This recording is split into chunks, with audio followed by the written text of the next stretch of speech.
Bom dia, boa tarde, boa noite. Feliz Ano Novo pós-carnaval. Começando aqui mais um Papo Desinformante, a nossa conversa semanal sobre desinformação. Vem com a gente.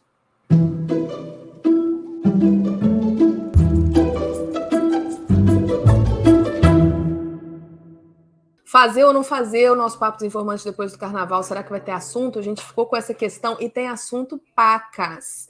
Desde, assim, novas ferramentas para comunicação em massa, passando por conferência da Unesco, cujo foco é internet confiável, até a entrada em vigor do DSA, a Lei de Serviços Digitais da União Europeia. Eu vou logo começando o papo com informações super quentes lá de Paris, onde a nossa colaboradora, a pesquisadora e jornalista Tatiana Dourado, está acompanhando a conferência Internet for Trust, um evento global para se discutir a regulação das plataformas digitais e um ambiente digital mais saudável, resguardando a informação como um bem público. Tati mandou um vídeo para a gente ontem, falando sobre o primeiro dia da conferência, e ela tem mais detalhes para nós. Olá, pessoal. Então, começou hoje, na sede da Unesco, em Paris, o primeiro dia da conferência Internet for Trust, que conta com programação estrelada para discutir como superar a realidade atual de monetização do ódio, de campanhas de desinformação, que causa, como sabemos, divisionismo social e erosão democrática a partir dessa correlação ou codependência entre os usos das plataformas e a radicalização dos indivíduos. Então, o grande objetivo da conferência é pensar conjuntamente e sob perspectiva global em como ir além, no sentido de tornar a internet mais segura, mais saudável, mais confiável e especialmente regida por padrões internacionais de direitos humanos.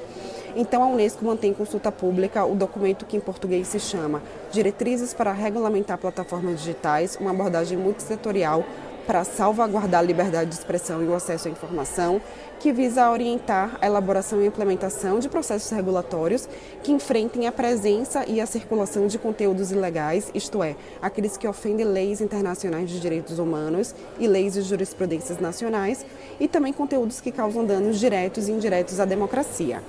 É sim um debate complexo, é claro, que precisa envolver todos os setores e partes interessadas e ser baseado em evidência, com muita abertura, transparência e participação social.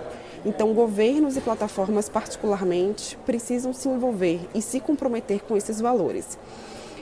Nesse sentido, na mesa de abertura pela manhã, tivemos a mensagem do presidente Lula, lida pelo secretário de Políticas Digitais, João Brandt, que reafirmou a disposição do governo de buscar um modelo para regular as plataformas digitais, com a ênfase de que o modelo atual de negócio gera lucros com a exploração de dados pessoais dos usuários. O Brasil foi representado também pelo influenciador digital Felipe Neto, que participou de uma mesa ao lado da jornalista filipina Maria Essa, laureada pelo Nobel da Paz, e Felipe cobrou transparência da operação do sistema de recomendação das plataformas e contou um pouco da estratégia que usou em como tentou engajar seus seguidores em torno de informação confiável a partir do uso de um verniz de entretenimento no tratamento desses conteúdos ali no período das eleições, justamente para chamar a atenção deles para a notícia real, para a informação confiável. Tivemos também a participação da jornalista brasileira Patrícia Campos Melo, da Folha de São Paulo, que moderou a segunda mesa do dia. Então, a discussão que continuará hoje e amanhã é sobre como tornar as plataformas digitais objeto de responsabilização, isto é, de accountability, como desenhar e implementar um modelo de regulação que consiga mitigar a circulação vasta e rápida de conteúdos problemáticos, que são amplificados artificialmente, mas sem a sensação de estar enxugando gelo. E, claro, como implicar os sistemas e os usos dos sistemas, isto é, por exemplo, os dados que são usados nos sistemas de recomendação de conteúdo e não necessariamente as peças de conteúdo, justamente para não afetar os direitos que nós temos, principalmente o direito de liberdade de expressão e de livre exercício da imprensa. Então, por hora, eu fico por aqui. É isso aí, o que a Tati, esse vídeo bem bacana, contando um pouco sobre o que rolou nesse dia zero aí da conferência. E a mensagem do presidente Lula foi bastante clara, assim, é um problema global e nós temos que ter uma solução global também, convocando aí, para uma resposta ao problema da desinformação, como um problema que afeta democracias ao redor do mundo. Mais informações vocês conferem lá no nosso site, desinformante.com.br. Já que a gente está falando de Europa, vou chamar o Matheus para falar da entrada em vigor do DSA, na última sexta-feira, as plataformas começaram a informar seus números de usuários, uma informação assim tão prosaica quanto podem crer secreta até agora. Qual que é a importância desses números, Matheus?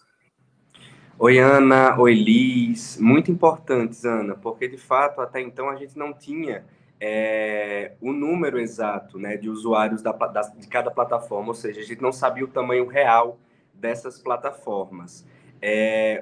Consequentemente, esse é um primeiro passo muito importante de ato de transparência vinda das plataformas. Transparência tão pedida pela sociedade civil, né, pelos governos. Além disso, também é um primeiro passo de responsabilização dessas plataformas, justamente porque a partir desses números compartilhados de usuários, o DSA, né, a Lei de Serviços Digitais, vai conseguir categorizar cada uma dessas plataformas e, consequentemente, estabelecer cada regra, né, as regras que cada uma delas precisa seguir. Bem, como a Ana falou, a sexta-feira foi um dia muito importante, né? Enquanto a gente estava aqui no Brasil, naquela euforia pré-carnaval, lá justamente as plataformas precisaram compartilhar esses números como o primeiro compromisso, como, na verdade, um dos primeiros compromissos do DSA, a Lei de Serviços Digitais da Europa. Mesmo assim, algumas plataformas elas não compartilharam os números exatos de usuários. Elas utilizaram o mecanismo de dizer que tinha mais ou menos que 45 milhões de usuários ativos, número limite imposto pelo DSA. Mesmo assim, mesmo esses pontos importantes que a gente, né, que eu falei agora no início, ainda é importante frisar que esses números foram compartilhados pelas próprias plataformas. Ainda não se tem confirmação se a União Europeia ela vai fazer auditorias para confirmar esses números, ou seja, ainda são informações dadas unilateralmente, né, por essas empresas. Dito isso, vamos aos números. A principal plataforma na União Europeia é o YouTube, com mais de 400 milhões de usuários, seguidos pelo Google, pelo mecanismo de buscas, né, com 332 milhões de usuários, Facebook com 255 milhões, Instagram 250 milhões, TikTok e Twitter ficaram ali na casa dos 100 milhões. Todas essas informações você encontra lá no nosso site desinformante.com.br. Ana? Legal, Matheus, obrigada. E a entrada em vigor do DSA cria um ambiente favorável, né, para a regulação das redes, um tema que está na ordem do dia aqui no Brasil, na agenda política brasileira, e a gente está acompanhando todos esses movimentos lá no nosso site e nas redes. Bom, vou chamar a Lisa agora para falar de movimentos das plataformas. Na última semana foi a vez do Instagram criar uma ferramenta para se falar com muitas pessoas, o Channels, né? Então, há pouco tempo o WhatsApp implementou comunidades, o Telegram já faz uso dessa ferramenta. Qual que é a necessidade, qual a demanda e o impacto em desinformação de se falar para grandes audiências, Liz? Oi, Ana. Oi, pessoal.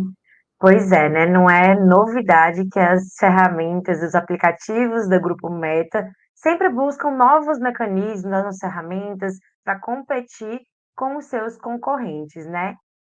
O WhatsApp, né, que também é do Grupo Meta, já tinha feito o WhatsApp Comunidades, o que muitos pensadores falaram que era muito para competir com os canais do Telegram, e agora é a vez do Instagram também assumir essa nova função, né, de criar um canal em que um influenciador digital vai poder falar com todos os seguidores que se inscreverem nesse canal de uma vez só. Podem mandar fotos, vídeos, áudios, né, GIFs, enfim, falar um pouco dos seus bastidores, ou então trazer uma novidade em primeira mão para aqueles seguidores.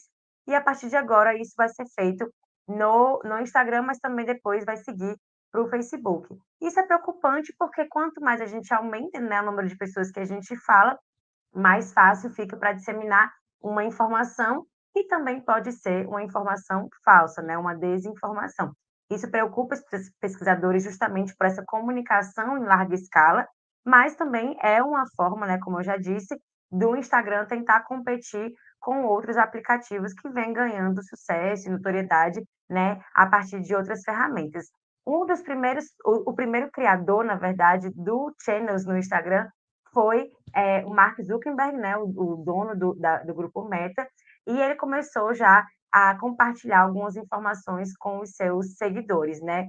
Ele, inclusive, já disse nesse canal que tem mais de 370 mil pessoas inscritas agora, que a partir dessa semana, né, vão começar testes para também que o próprio Instagram e o próprio Facebook criem verificados pagos, assim como o Twitter já fez, a gente já falou em alguns papos desinformantes antes, né? Então, essa foi uma das novidades que ele trouxe pelo Instagram Channels. A gente vai continuar acompanhando, né, os impactos disso na comunicação entre as pessoas, né? Não está disponível ainda no Brasil, apenas para alguns influenciadores norte-americanos, mas a gente vai acompanhar quando isso chegar no Brasil, acompanhar como vai desenrolar esse debate público e também quais vão ser as novidades que o Mark Zuckerberg vai trazer pelo seu próprio Channels. A gente acompanha e conta tudo isso lá no nosso site desinformante.com.br. Maravilha, Liz.